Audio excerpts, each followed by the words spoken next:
Dear Harry, let us go deep in the subject. I know your reluctance play Bach with modern orchestra.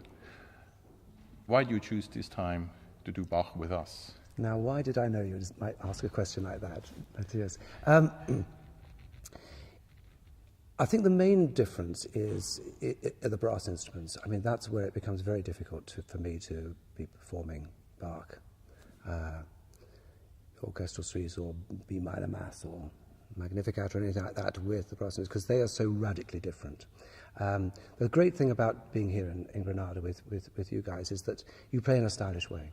So, you know, you adopt a stylish manner to playing on the string instruments in Haydn and in Bach. And of course the wind instruments, Eduardo, Jose Antonio and Santi, they make such a beautiful sound that actually it's conveying. So we can get a stylish performance together.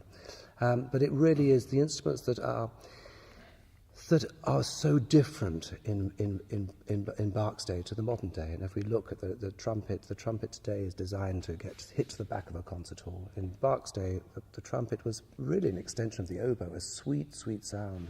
And then, of course, when we look at pieces like the Matthew Passion, we're into oboe da caccia. That sound is so special; it cannot be recreated on a modern instrument. So that's why I tend to shy away from it.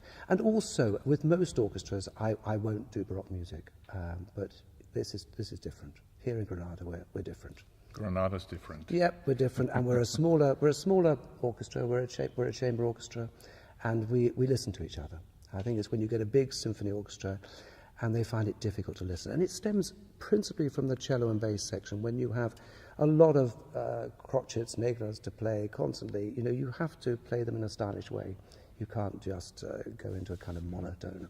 Mm-hmm. And the other question I would like to ask you is about the repertoire of Haydn symphonies. Mm-hmm. There are a lot of symphonies with a title, as the one we play now, La Poule, maybe you can say something. Mm-hmm.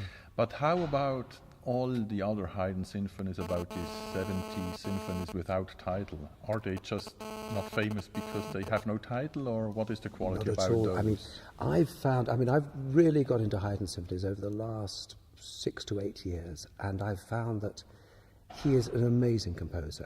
So much, you look in a textbook, he's called the grandfather of the symphony.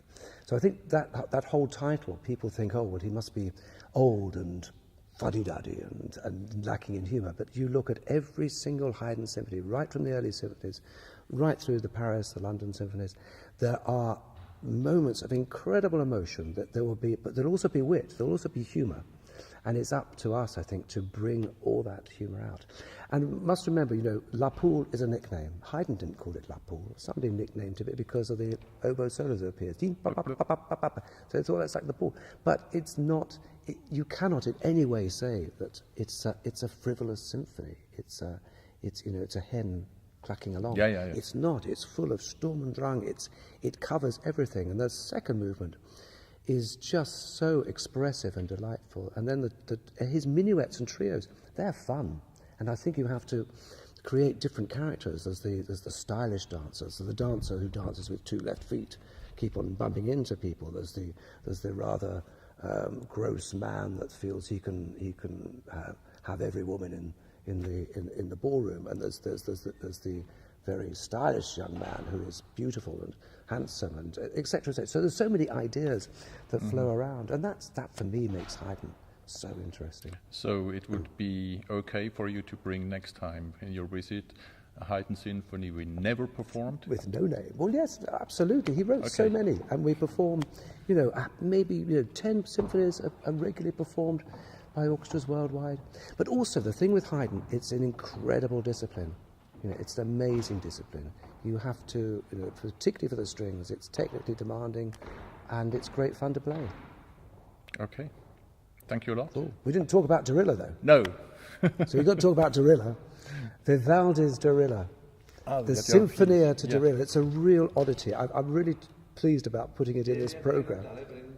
Yeah. Go on. Yeah, I'm really pleased about putting this program. He wrote so many little symphonies, overtures to his operas. There's so many operas by Vivaldi. And this is very special. There are echoes of even in the second movement, there's echo of the four seasons. But then to end with just a little snippet of what people know very, very well, but only 12 bars of it, and then it finishes. But I'll leave that to the audience to recognise it, because it'll be so familiar to them. Okay. Brilliant. Thank you, and we enjoy the concert. Pleasure, Matthias, as always. A bit of direction.